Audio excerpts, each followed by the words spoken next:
Okay. Is the third time a charm today for this live stream? Let's find out. Hopefully it is. Everybody, thank you for tuning in to the delayed version of the Naked and Famous Denim weekly live stream here on YouTube. We had a couple of technical difficulties earlier on. Hopefully that's all worked out and this stream is going to work for the rest of the time. Fingers crossed. I did lose Risa. Risa had to run off. She had a thing to do. So it's just going to be me and you for the rest of the stream, and hopefully we can keep this going. So I want to give the room a moment here to populate. Let's hope everybody makes it back to the party. I apologize. My internet connection in this place not great. Sometimes it can be good, and I can get a high quality stream going. But today the internet gods were not. They were not cooperating, so I had to reduce the quality of the stream. Hopefully, it's still a good video quality, but all that matters is we're all here together. So let's. Anyways, we can see. I see people are making their way back. Good to see you all. I might have to do a little bit of some repetitive content here. You might be the third time hearing some of this stuff, but I'm sure you don't mind too much. So I just want to make sure that anybody who watches this on the replay, gets all the information that we talked about earlier in the streams that did not make it. So hopefully this stream makes it all the way through. James cites, okay, I thought I missed something. You didn't. It's our stream quality was getting blasted here. We just weren't able to keep the stream alive. But it looks like we're back in business right now. So thanks for making your way back. Okay, so I'm gonna start off with just a couple of things. Of course, welcome back, everybody. We are streaming live here from Yokohama, Japan, for our weekly Naked Famous Denim live stream. Let me know where you guys are tuning in from. Especially if you're tuning in for a maybe this is the first time you're tuning in, but if you've tuned in the first and the second time we tried to run the stream, I'd love to see where you're checking in from yet again. That said, what else is going on? I want to talk about a few things. We'll talk about Black Friday plans, so you guys will know about that in this stream. We also have a preview of the new Made in Japan, Naked Famous Denim Made in Japan Type 2 jacket. So we're going to talk about that today as well. So stick around all the way to the end of the stream so we can show that off. I know a lot of people have been waiting for that one. A lot of people have been asking us to do that style of denim jacket. So this is going to be your first opportunity to get it. We just got the sample in, like literally just got it in. So this is the first time anybody's going to see it. Brandon hasn't even seen it. It's behind me, so we're gonna show that off today. BD in the house from the Niagara, Ontario region. Woo woo! You know, my mom was there the other day. She was sending me pictures from Niagara Falls. She said, "I wish you were here." I'm like, I wish I was there too. Have been to Niagara Falls in quite a while. Jane Sites DC, as always. Good evening. Haven't been in the chat much, but still view. Haven't been in the chat much, but still view week. Okay, I'm sure that's maybe I'm reading that wrong, but anyways, welcome.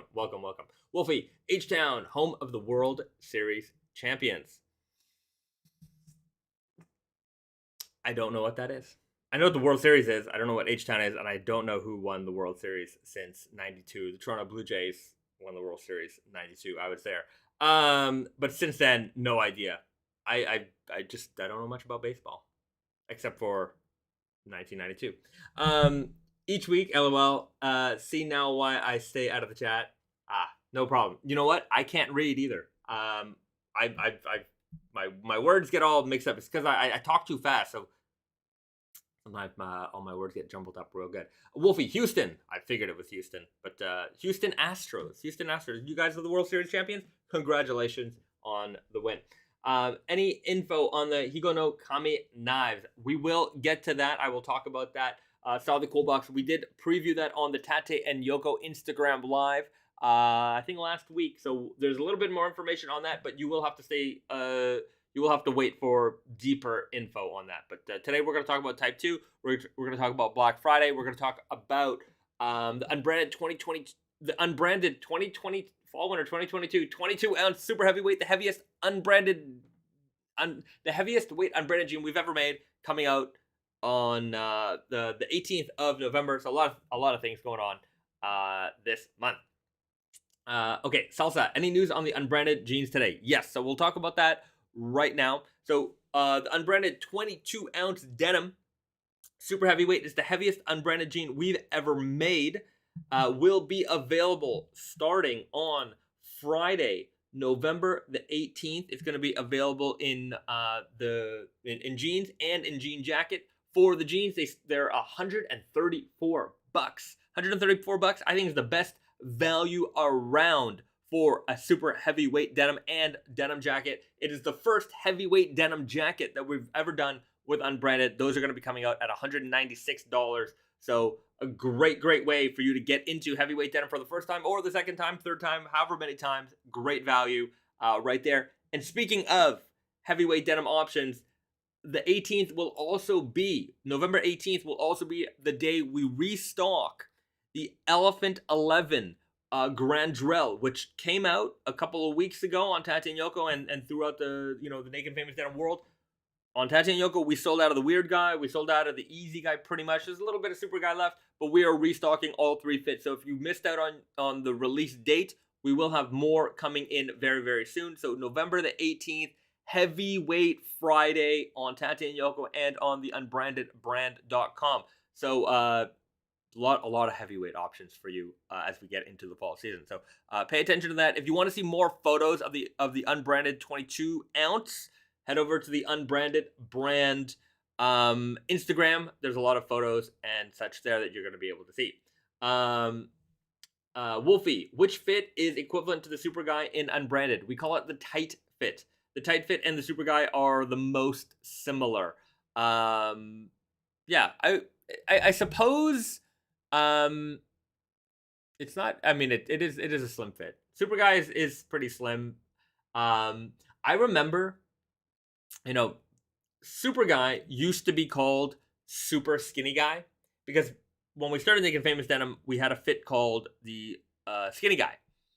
Skinny Guy was a kind of a pencil leg, straight leg jean, and it was a fairly slim fit, and some people didn't find it slim enough, especially at the bottom. So we figured we'll keep the same top block, we'll taper the leg from the knee down, and we'll just call it Super Skinny Guy. And that worked for a while, but as kind of time grew and men's jeans got skinnier and skinnier and skinnier, all of a sudden, the Super Skinny Guy wasn't, quote unquote, a super skinny fit. Some people get into it and they're like, these aren't super skinny. And then other people would look at that jean and say, I don't want to wear a super skinny jean. And then we'd have to be like, well, they're not actually super skinny. They're just like a slim tape, like a skinny tapered jean, not tight, but the name was a problem. So we dropped the skinny part, just called it Super Guy. And it's been a it actually has sold much better since then. Tight fit for unbranded, I think maybe, it is not as tight as the name might lead on. Maybe we might need to reconsider that at some point, but yeah. I also think that maybe guys don't like the idea of wearing tight jeans. Anyways, things to consider. Sometimes the name might work for a certain time, but feelings change, and the name alone can kind of turn somebody off from a fit. So we'll see. We'll see what goes on with that fit. But the equivalent fit from Naked Famous Denim and Unbranded, the Super Guy and the tight fit are the most similar.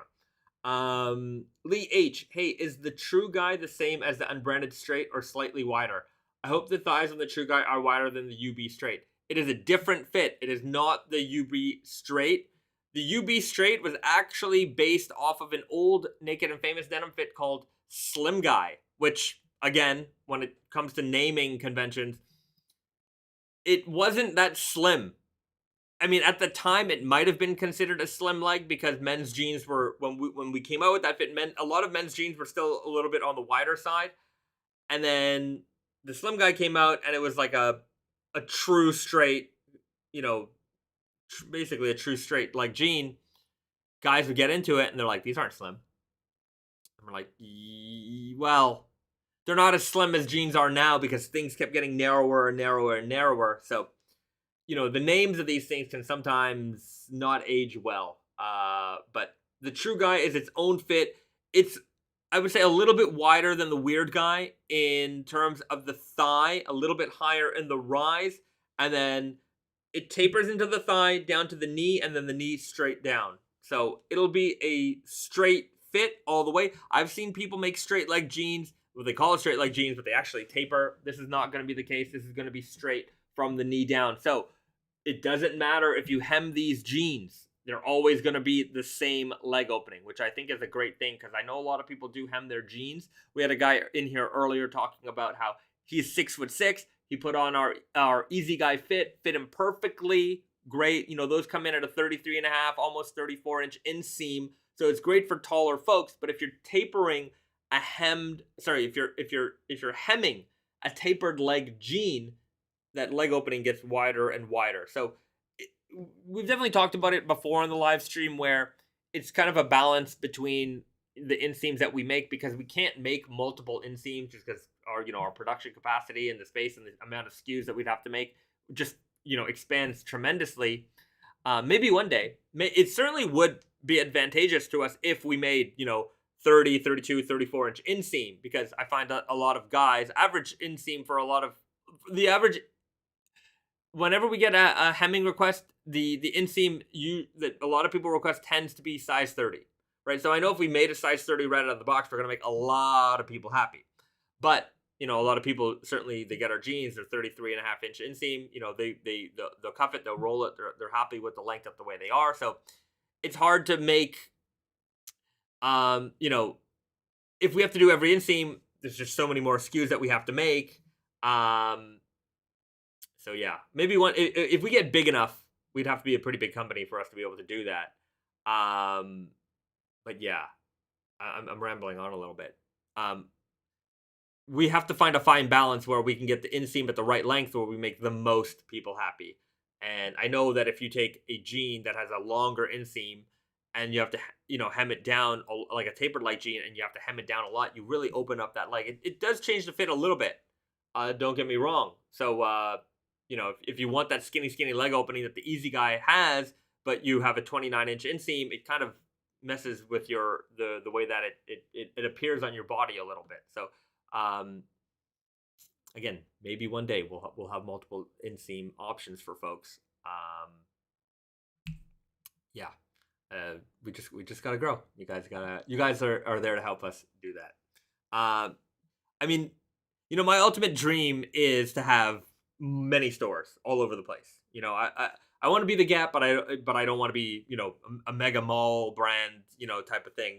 Having stores, most metropolitan cities would be a dream for us. And if we can get to that level where we have like 10, 20, 30, 40 stores, then we can expand out. We can have our capacity can be much bigger, and we can have things like that available, different inseams. I think if we were to do it different inseams, maybe it would be a 32. I don't know, 30, 32, 34, maybe we'd have to see. See how big we can get. I mean, I like the idea that we do hemming in the shop, and certainly if we grew to many stores one day, we would have hemming right there in the store. I like that. I like when people can come into the shop, the salesperson can fit them for the right jean and say, hey, you know what? Let's get those hem for you. Let's get them to the right inseam, because there's so many times, as somebody who's been selling jeans for most of his life, that is always a point of contention. Somebody comes into the store, they wear their jeans, and they're like, oh, they're long. Right? And some stores have the ability to hem. Some stores don't have the ability to hem. Some stores like, oh, well, there's a tailor shop down the street, or maybe they have an affiliation with the tailor shop in the mall or something like that, and they can get them, done. But doing it right there on the spot, not that we can always, like in New York, if we have time, we can do it on the spot for you. Sometimes, come back in an hour, 2 hours, and come back in a few days.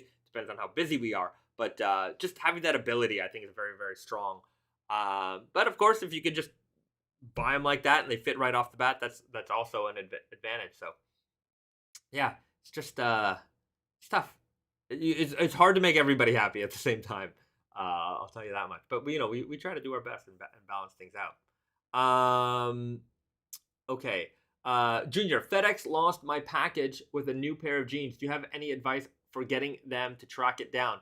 Well, first thing, call them. If it was shipped by us, call us. We can also contact FedEx on your behalf, try to track that package down for you. If, anyways, we can, there's a million different ways to deal with it.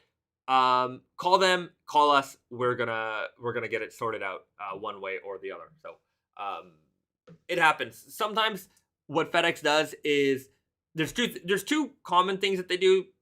Not common as in terms of a mistake, but not common in terms of like it happens all the time. It happens every now and then. Sometimes, the drivers, they're on a delivery crunch. They've got all these packages they got to deliver in a certain amount of time. Sometimes they will just mark a package delivered so that it's off their, like, whatever their quota is for the day. Whatever they have to do, sometimes they'll just mark it as delivered and it hasn't been delivered. And then you get this notification, this is delivered, you don't actually have the package. Then it shows up the next day because they have more time the next day. They know I still have to deliver this. They bring it the next day, and then you have your package. That happens sometimes. Sometimes they deliver to the wrong address, and well, they have to go and recover it. So you'll call them. You'll say, "Hey, my package shows that it's delivered."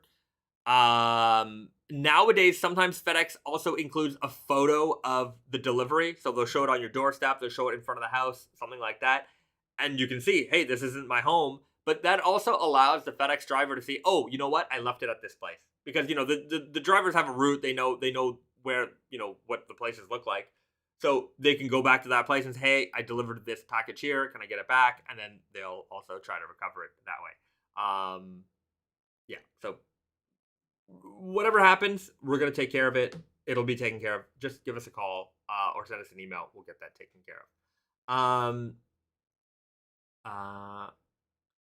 Salsa, that new unbranded slub looks really nice. I'm probably going to wait for the next king of slub, though. Yeah, there's a lot of slubby options, a lot of heavyweight options. Of course, you don't have to get everything. But, we make a lot of jeans, a lot of newcomers to a lot of our different brands, whether it's Naked Famous or Unbranded, or, people who are looking for something new. So we always try to have something new available when the moment is right, I guess. The Unbranded 22 ounce, the price point is incredible. The price, $134. Man, if you're looking for heavyweight on a budget, that is definitely the best value going around. So,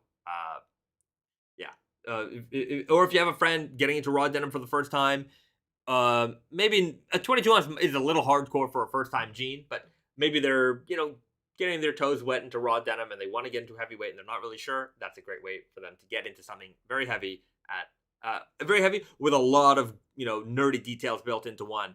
Of course we do have the standard 21 ounce denim that we run all the time, but, sometimes it's nice to have something a little bit special. That isn't going to be available always. And that won't be available always. It's a one production, one and done. Once it's done, it's gone. And that's it. So with Unbranded, we tend to release one new jean a year. And this is the one. Okay. Xanochild M. And being a 5'7" guy, my Naked and Famous jeans with the hem of 28 is too wide most of the time. Hemming from a 30 taper would be better, right? Even if you're a 28-inch inseam and you've got a 30-inch jean, you probably could even rock that on its own. You might not even need to hem it. Just a small cuff would be okay. But you're right. I mean, look, we can't make everyone happy.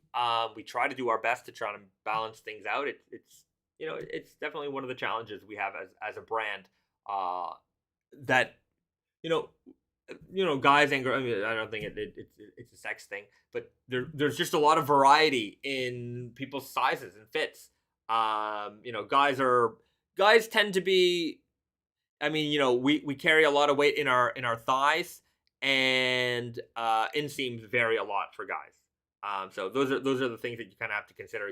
Making adjustments for slimmer legs, thicker legs. Yeah, some guys carry a lot of room in their butts. Like they're so yeah, just a lot of things to consider. It's not easy, making fits. It's a the true guy. It took us a long time to really drill down the sample for that. Even when I got the samples from HQ, they sent me 3 samples, all 3 very slightly different modification, like 3 different editions of what our idea was for the true guy. And yeah, like you know, yeah, and also people's taste change. Like the weird guy from day one till now has seen some modifications. It's not the same. It's not the same weird guy as 2010 as it is in 2022. You see that in not just us. I mean, the big brands they have their I don't want to name names, but the big brand, the big one. They have a 3-digit model that has seen 1,000 different changes over the years, but it's still that same 3-digit model. Yeah. So, I mean, even with True Guy, maybe 5-10 years down the road, you'll see some slight changes here and there. It's gonna happen with all of our fits always. We try not to make any of the modifications too drastic as to like change the integrity of the fit. Like the weird guy is always going to be like a medium rise, not too high, not too low. Although maybe when it started, it was a little bit lower. It was a lot lower. But the leg, the shape of the leg, it is still a jean that is shaped like legs. A little bit wider at the top, tapers gradually at the bottom, doesn't taper too tight at the ankle, and it's not too wide in the thigh. So it should give you a little bit of room, but without being too baggy. So it's a great all-around fit. It fits practically everybody, and I think that's why the weird guy has always remained our best-selling fit. What are the mods to the weird guy over the years? Most of it is rise stuff. So and maybe a little bit of the thigh adjustment. But yeah. Discotheque. And this is a good one. My only complaint is your pockets. It all depends on, the pockets situation.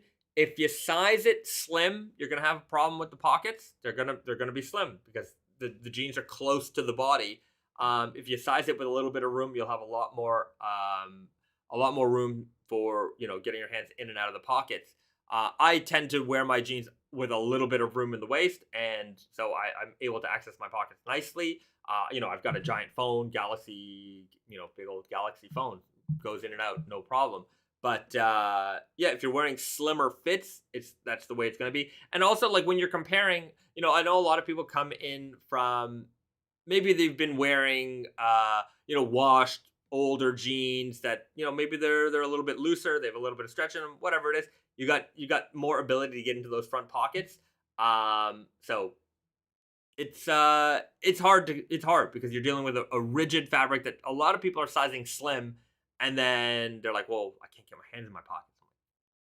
Yeah, there's a balance, right? Between the fit, how you want those jeans to fit, and then maybe some of the functionality of those pockets. I've seen guys wear jeans super tight. I'm not saying this is you, by the way. I'm not saying this is you, but I've seen guys wearing jeans really tight, and they're like, wow, well, it's so hard to get my hands in my pockets. I'm like, yeah, look how tight your jeans are. Like, it's just the way it's gonna be.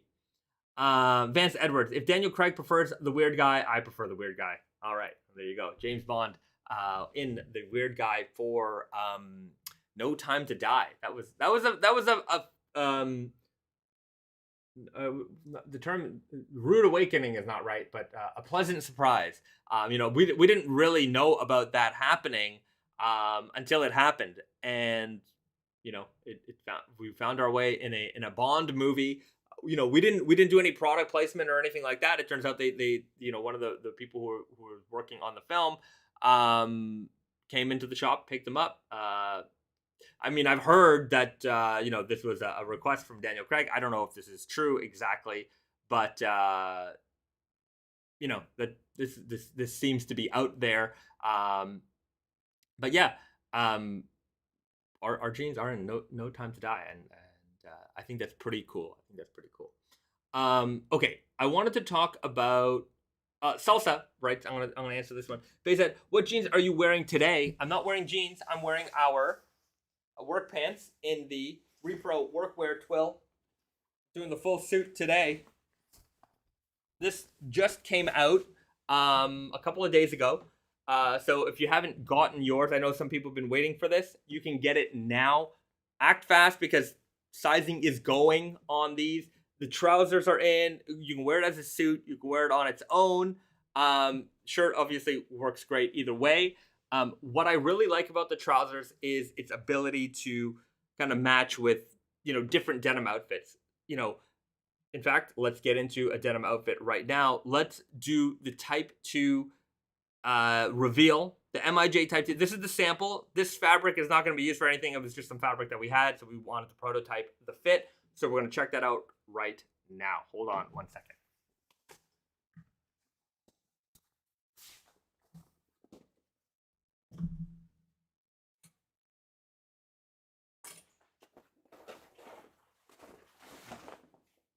So there you have it. That's the fit. Short. My waist is here, so it goes right to the waist. You know, for something like this, you probably want to tuck your t-shirt in, but we do a little something like that, and that's the outfit right there, right? It puffs out in the back. It's got some pleats in the back. You can see it down here. So, you know, you've got a nice range of motion for the arms. Short, but a great fit. Vintage style, of course. Hopefully you can see that. I got enough light here for it. Let's see if I can adjust my blinds here. See it a little bit better. Venomous Teddy looks great. Short enough that it would fit a normal jacket on me, maybe. Yeah, I think for the ladies, this would be a good option for you because it is going to fit you a little bit more normal than some of our men's jackets. They might be a little bit long, but yeah. Straight to the waist. Works great with like work trousers like this. Yeah, you got the two flat pockets on the front. You got the embroidery right here. So just like our other, you know, Type 3 style trucker jacket, we've got that as well. So does the fit differ from your Type 3? The fit definitely differs from our Type 3. It is a lot shorter. And of course, you know, the detailing and all that is going to be very, very different. Let's see if I can move the camera down a little bit more so you can see that.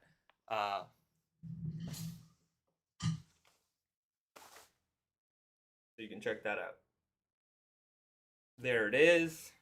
And then let me get one of our trucker jackets on. Of course, we've got that selvage detail. The selvage detail will always be on the inside there like that.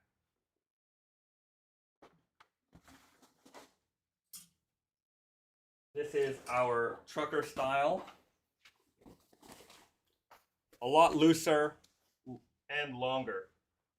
So you can see my shirt is untucked and it goes basically to where it is. My waist is up here.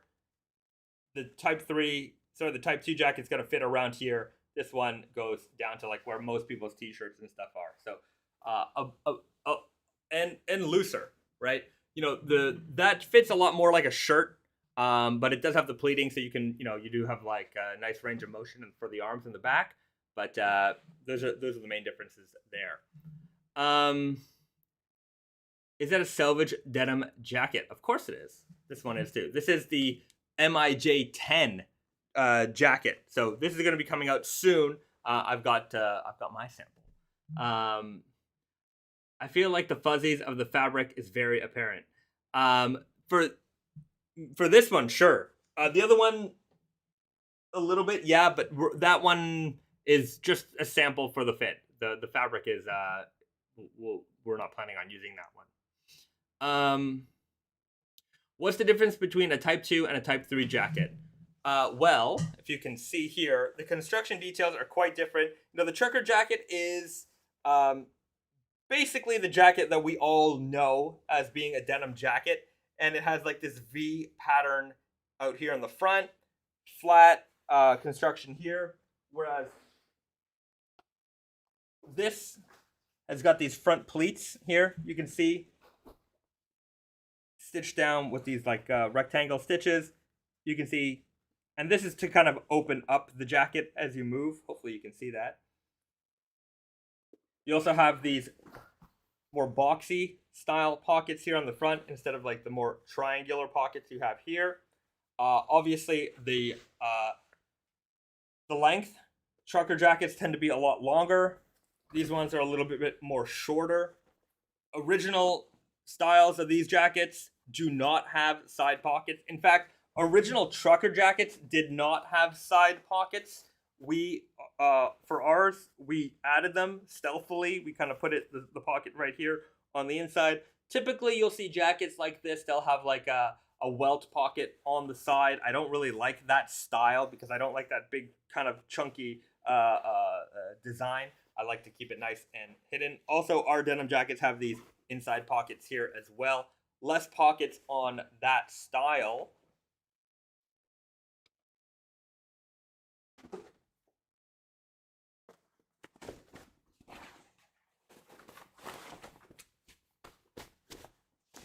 Yeah, so there you have it.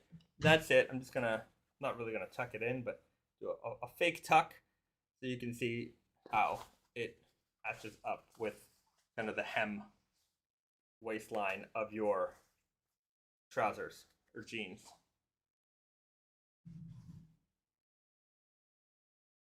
How do I look?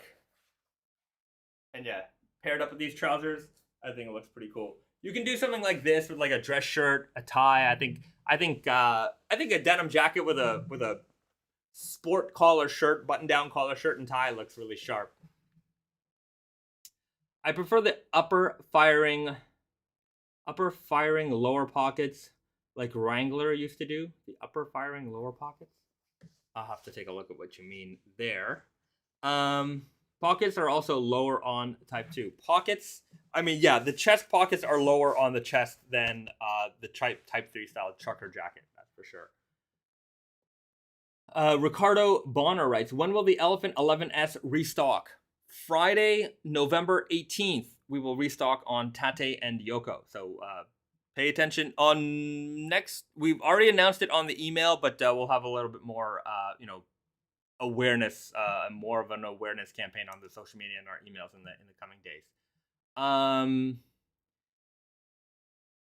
GBR, is the unbranded Type 3 the same fit as the Naked Famous Type 3? I would say they're slightly different. Double check the measurements, but they're in the same realm.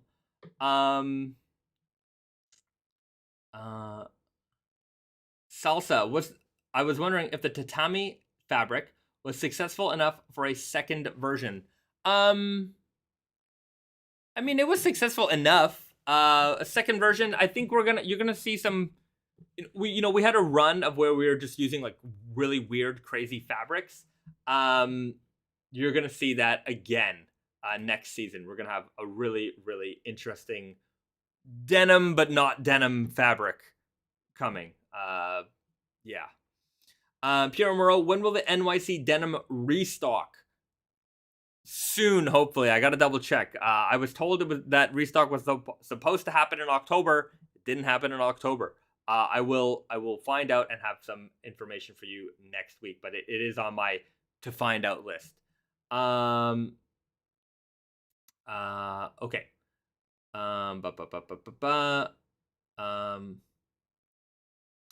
Vance Edwards, yes, Salsa. I was going on a tangent. LOL. He's reviewing the different Levi's type jackets. Maybe I missed your tangent, but good. There's lots of action in the chat for sure. Not just what I'm talking about, but I know that you guys are having some good back and forth there in the chat as well. Okay. Venomous Teddy, dead stock double black versus the solid black salvage. Is the difference only the weight? I'd say pretty much. They're very, very similar fabrics. The dead stock series that won't be the only one. There's gonna be like a dead stock red weft salvage coming out. some of these fabrics are fabrics that we just had. We had them in our warehouse. We kind of forgot about them. They might have been in our warehouse for a while, and we're using them up. So we're making some fun jeans at some great prices. I think the dead stock double blacks are like $155. Let me double check that, but yeah, you'll see some really good deals on the dead stock series stuff. That's it is yeah, 155. Really great price point. The other day, I don't know if we were talking about it on the live stream, but I think it was on the live stream. But we were just talking about how pricing in the world, mall brands and things like that, they're just kind of catching up to us, and like we're really doing. I think we're really doing a good job of like holding our price point. You'll see a few things up there, like the Japan Heritage Kasuri, which was like 270 something, if I'm correct. 272. Certainly, there are some price points that we have that are up there, but when you see it, you understand what's going on. Like there's a lot of detail going into that fabric, and you can understand what that price point is. But boy, is there a lot of price points out there in the world where I'm just like, how are you getting these prices? It's crazy. Yesterday, Risa and I were out, and anyways, we were out, and the prices of stuff we were seeing was just nuts. I'm like, who is buying this stuff, and who's being fooled by it? And I guess enough people are being fooled by it because they're making it and they're selling it. So I don't know. That's another tangent I want to get. Maybe I don't want to get into this live stream. But there's. Anyway, you let me know what you guys think about that. Like when you see. For me, it's really hard to see the difference between like a mall brand jean and some of like the designer jeans that are coming out, and even the mall brand jeans price points are, they're reaching the low $100 USD level. And I'm like, I don't really see maybe I'm just getting old. That's probably part of it too. And my expectation for the price of these jeans is X. And, with, everything in the world, prices go up. But like, we really try hard to keep our prices like in a range. Like and like, we're not even trying to cut corners or anything like that. We just, we don't. Like, there's some things where we're like, well, if we make that, the price is going to be too high. So maybe we're not going to make that. Or maybe we move that to MIJ where like people can understand the price point a little bit more. But even what we deliver in MIJ versus like a lot of the stuff that's being sold in the department stores or like the better shops, I'm like, this is just, there's nothing here. There's nothing to it. Yeah. Yeah, I don't want to name names. That's kind of my problem. Is I don't want to throw anybody under the bus because I don't want to cause any drama. But I'm sure you guys seen it out there in the world. When you go to the mall, when you go to the stores, and you go to the shops, and you see something, and the price is just like, how is it that this price is that, and yet, Tate and Yoko, Naked Famous, we can offer jeans at not much more money. And you get a heck of a lot more for it. Certainly better fabrics. No, made in Canada. I was seeing some, designer sweatshirts yesterday. And I picked it up and I'm like, because there's this one particular designer I know it's quite popular. I've seen a lot of people wearing it. And my presumption was that, it was a slightly overpriced, made in USA, sweatshirt. Just very generic, basic model sweatshirt, OEM style. Like there's a lot of manufacturers that, they make sweatshirts and they'll, you need your logo or your brand name on it and they'll make it for you, whatever. And I figured that's what's basically going on there. And I picked it up and I'm like, oh, this fabric's not amazing. And then I look inside, made in China, and I'm like, how much do they want for this? Like a lot of money.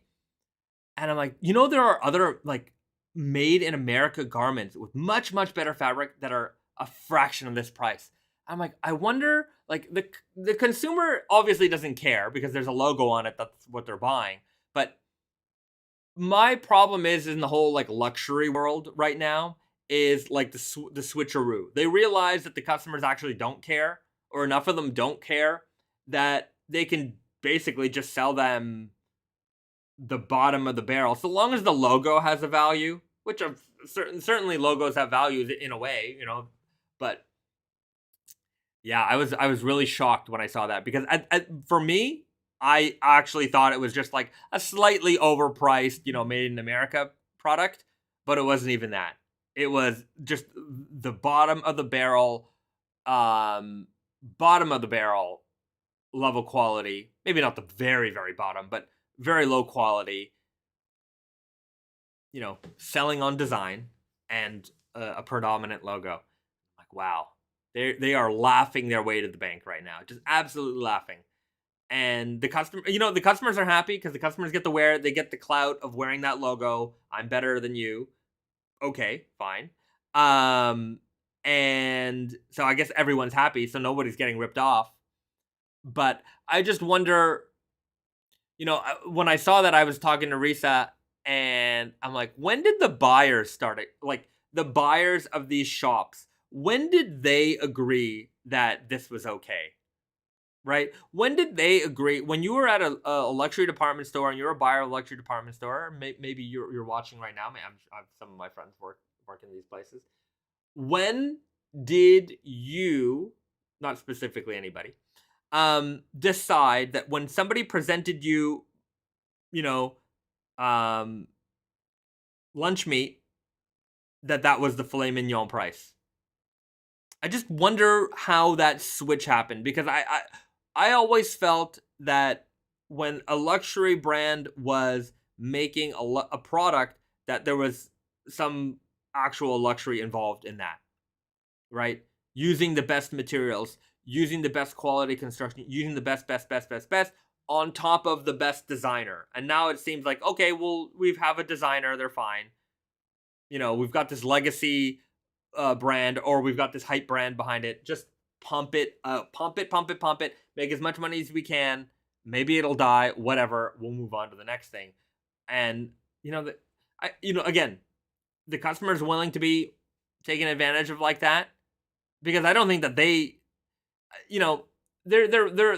the people who care about quality probably aren't buying it anyways, and the people who don't care about quality and just care about design is important. Let's not get. I'm not gonna take that away from anything, but the people who just people who claim to care about design are probably often more chasing what that owning that garment means in terms of their social group or whatever they're showing off. But anyways, that's a weird tangent I'm running on, but yeah, it's weird how that all changed, how the switcheroo happened, and how a lot of people just straight up accepted it.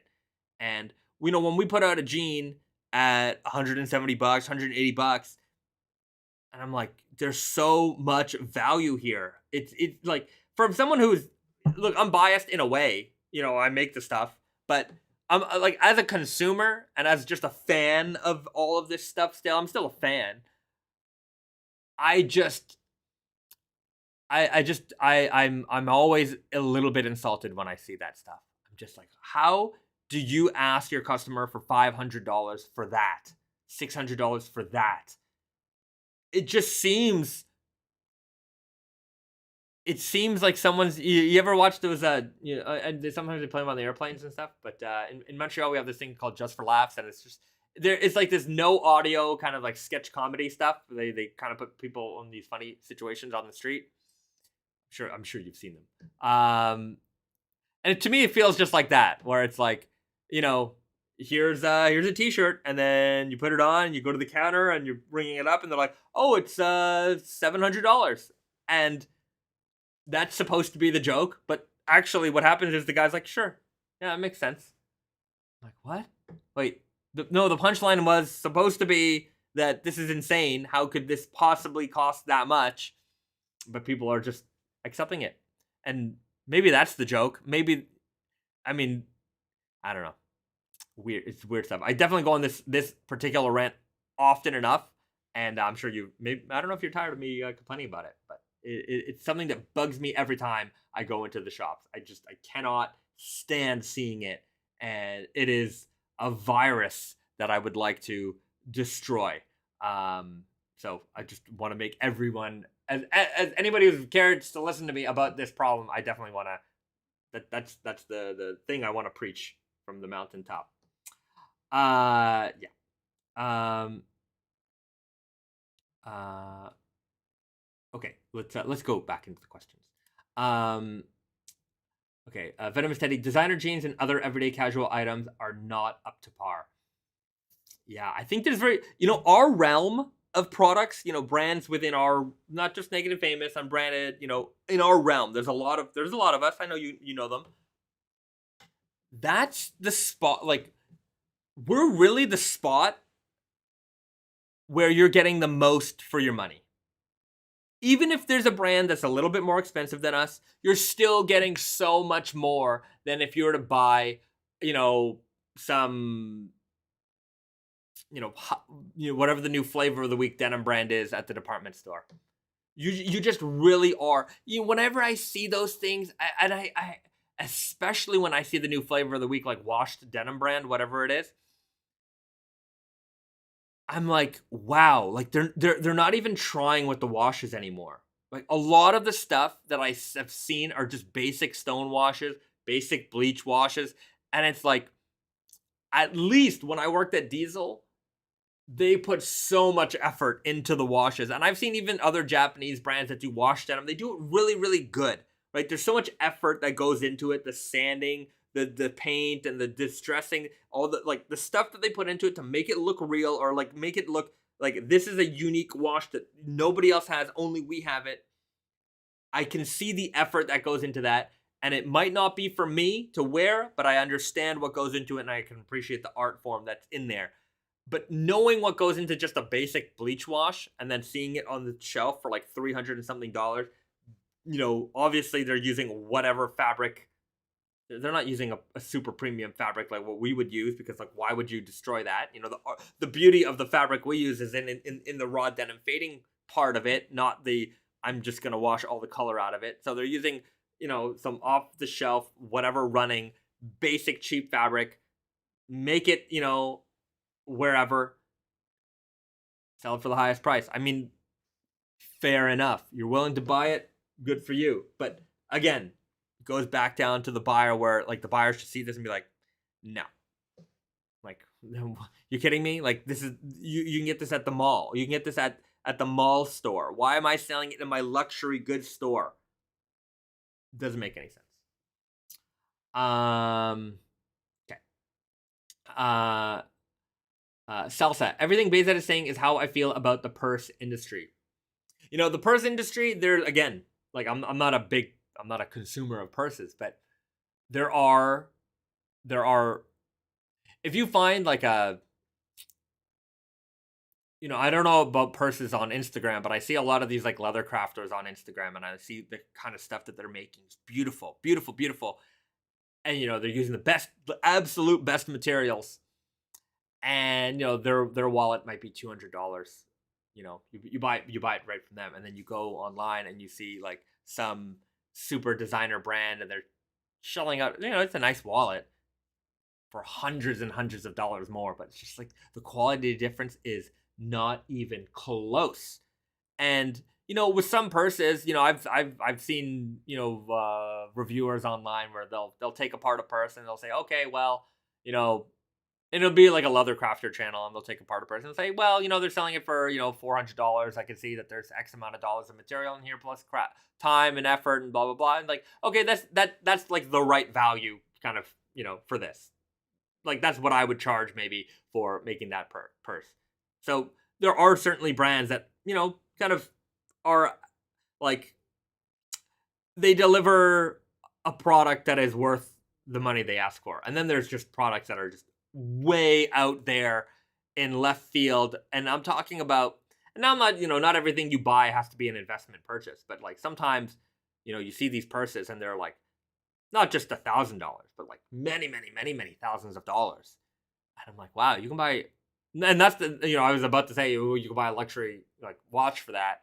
But that's not to say that the luxury watch that you buy also holds its value. Some of them do, some of them don't. I mean, people in the watch watch nerds in the chat might know a little bit more about that than I do. But it's like, I don't know how you justify, $7,000 for a purse, $10,000 for $20,000, $30,000, $40,000 for a purse.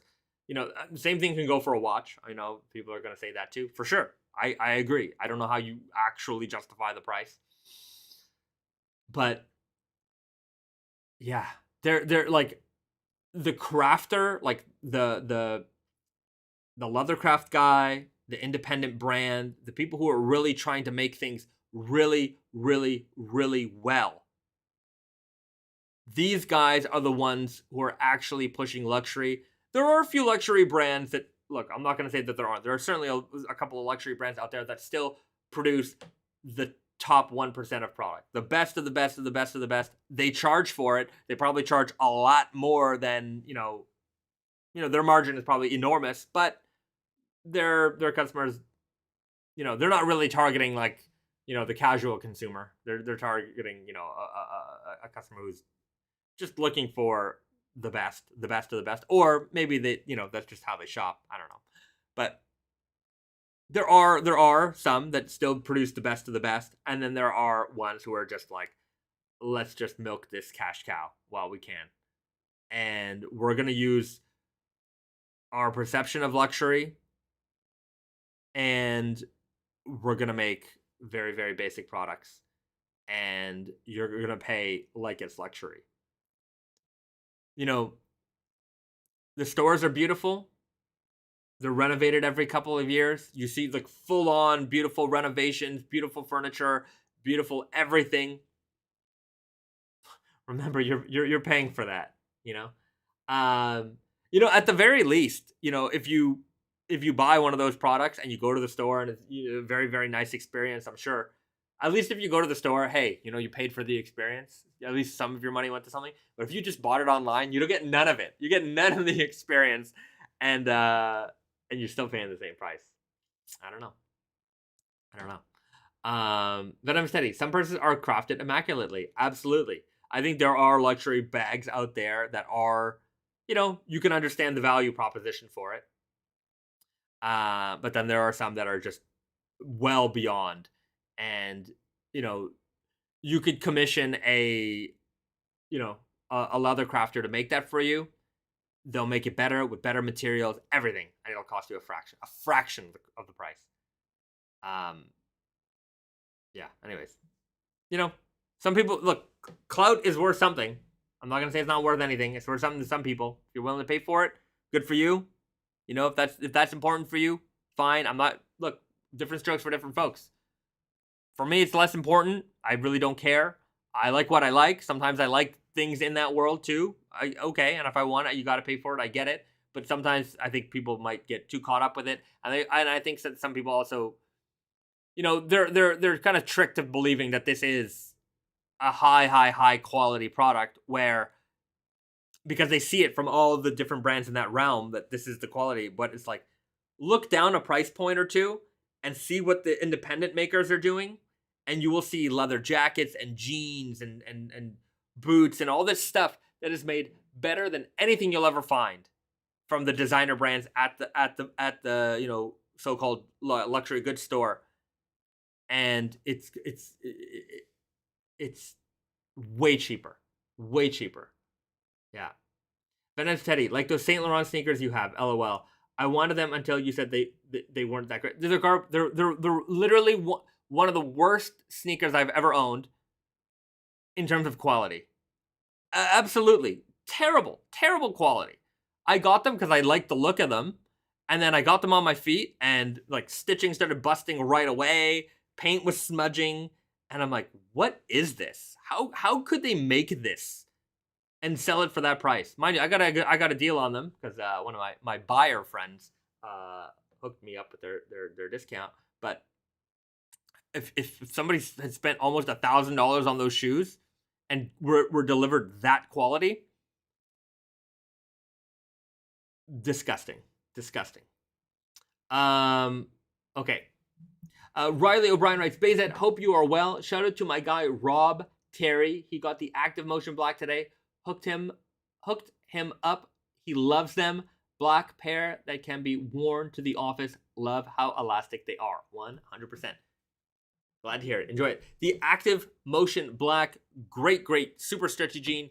We are following up the Blue Comfort with a black version, so that's coming soon. That's gonna be our new go-to, like super stretchy denim, and I think because it really, like, the Active Motion denim is great. It's lighter, and I think it's good for a lot of people because there are some people who don't want that, like, kind of beefy denim-y feel.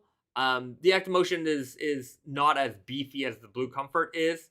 But for people who want that denim feel that also need to stretch, it's going to be, for applications like the office, or even if you're just, out and about, you're an active person, it's going to be a great jean for that as well. So, that's going to come in for fall winter 23, the black version of the Blue Comfort. Anyway, we'll come up with a name.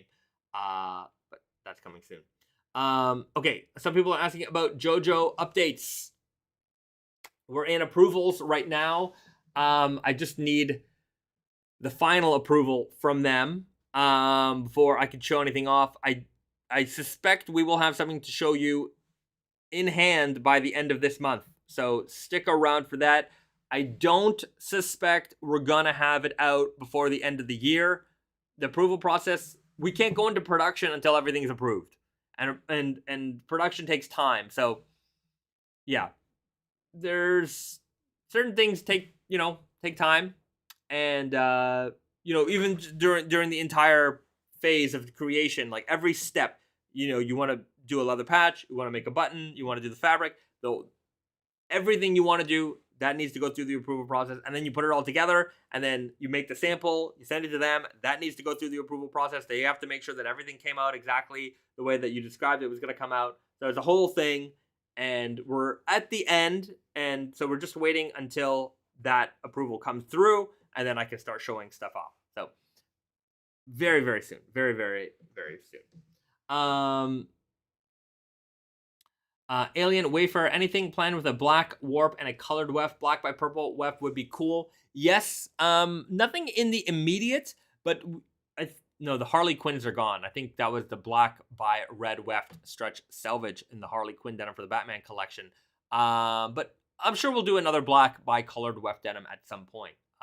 Purple would be very, very cool. Okay. Cool. Okay, you know what? I want to check my notes because I know that in the previous streams I talked about a few things and then that might not have come through. So I just want to make sure that all that stuff is covered in this stream. Oh, another thing, if you're in the New York City area, we are hiring at Naked Famous Denim NYC. Of course, I would love to hire from the raw denim community here on YouTube. I really like hiring from our world. When you're a Naked Famous Denim fan, you know what we're all about. You're already family. So, if you're in the New York City area, you're looking for, if you want to join the denim industry, you want to join our shop, let us know. You can come by the store, drop off a resume, or send us an email at nyc@nakedandfamousdenim.com, or even at info@nakedandfamousdenim.com.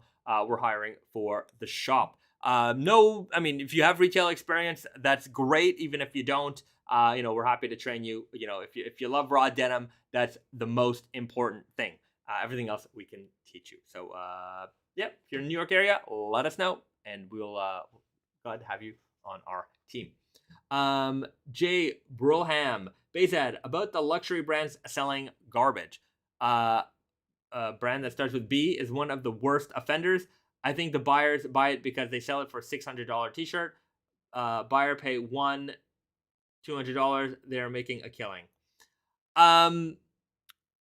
Oh, buyers pay $100 to $200. They're making a killing. Yeah, there's, from my limited knowledge, which is not that limited, but I can't speak for that brand, but I know that these margins are huge, and even when they're selling them at 50 or 60 or 70% off, that's the point.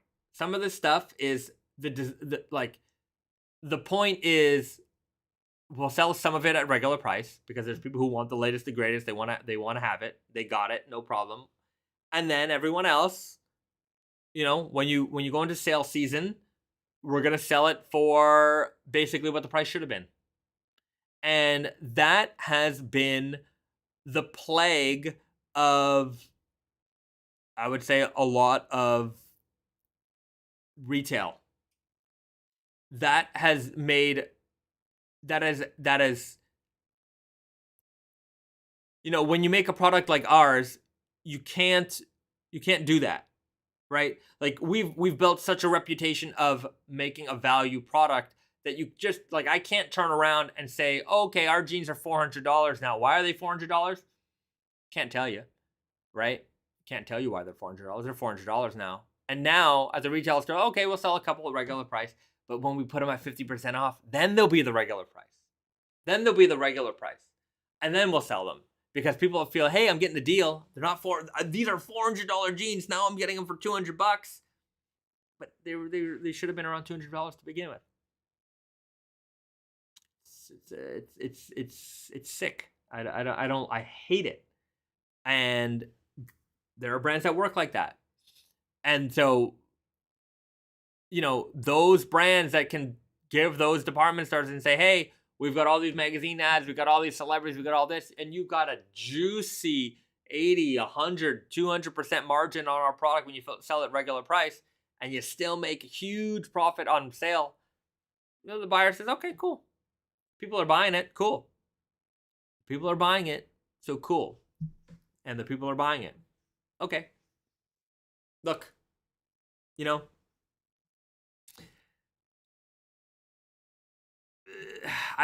there comes a point where I think there's enough information out there that people aren't that gullible, right?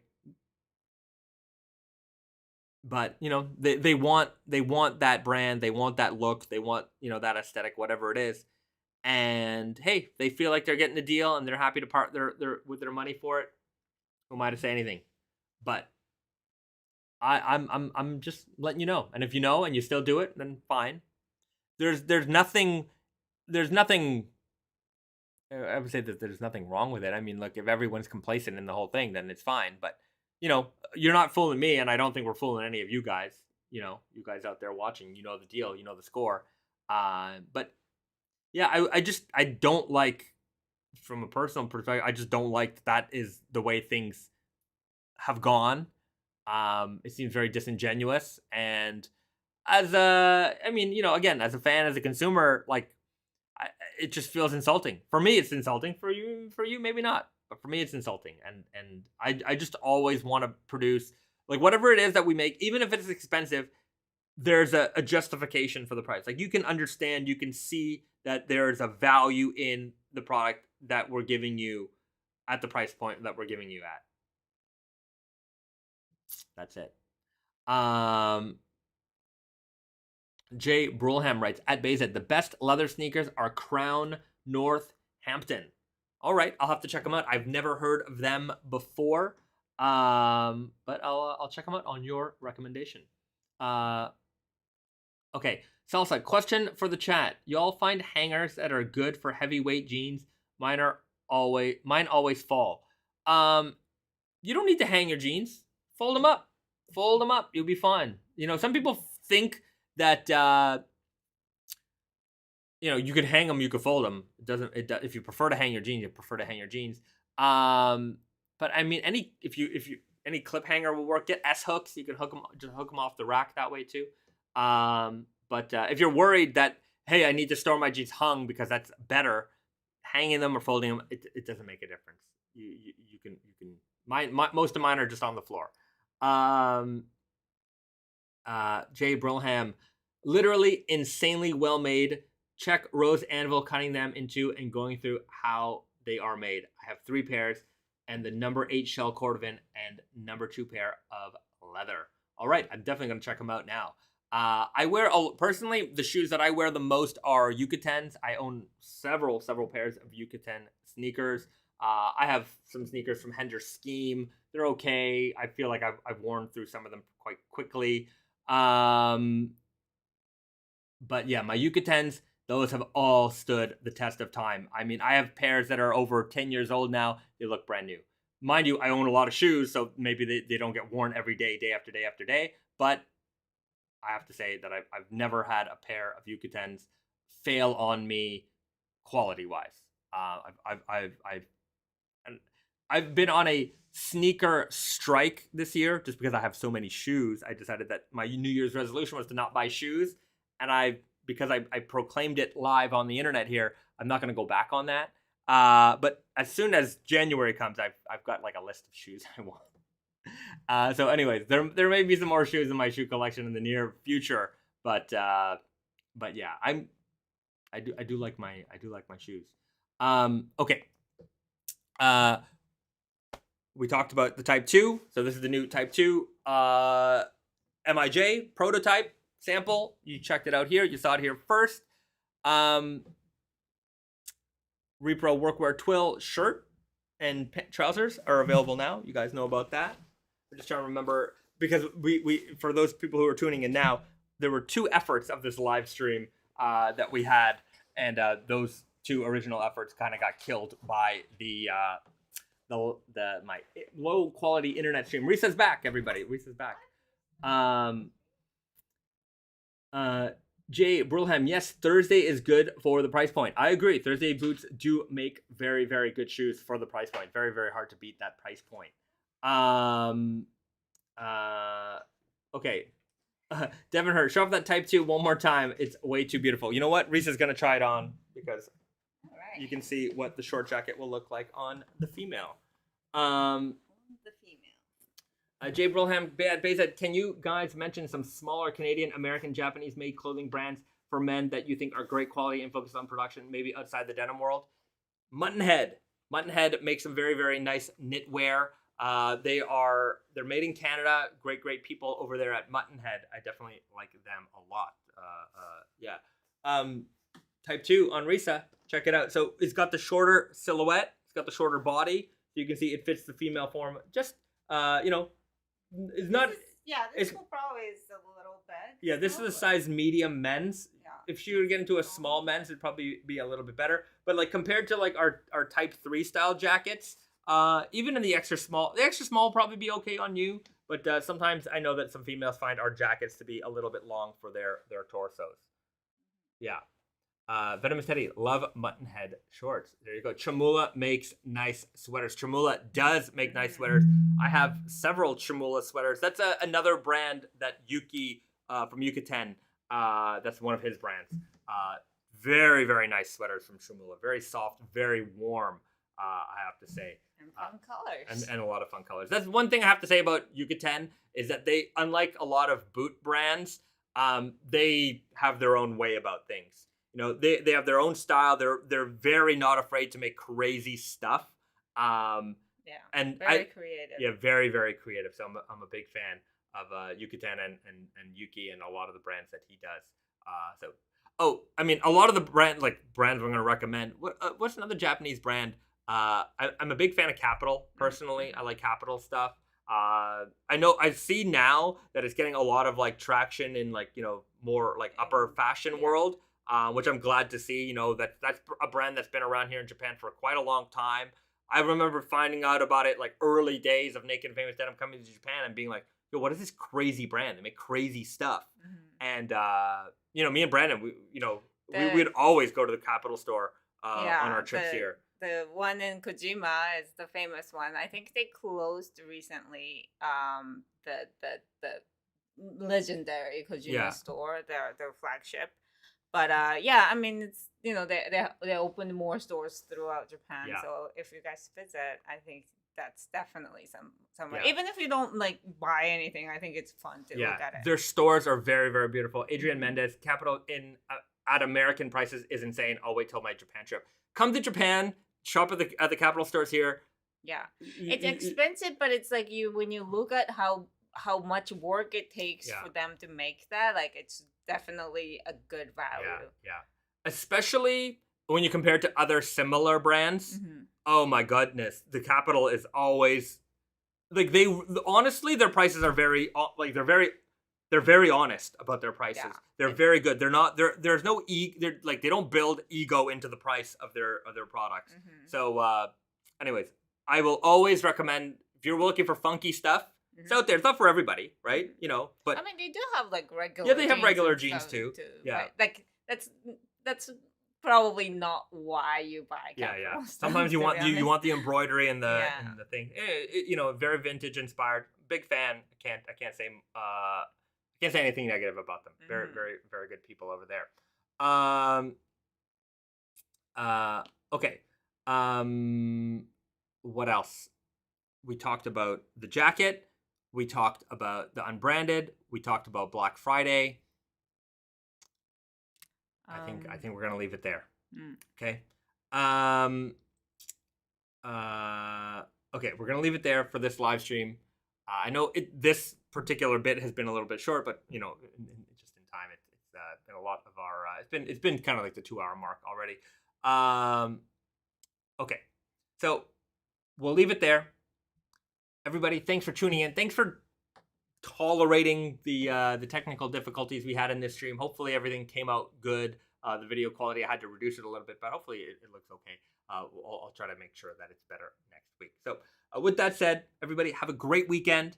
Do something nice for yourselves. Do something nice for somebody. And we'll see you next week. All right? Later, everybody.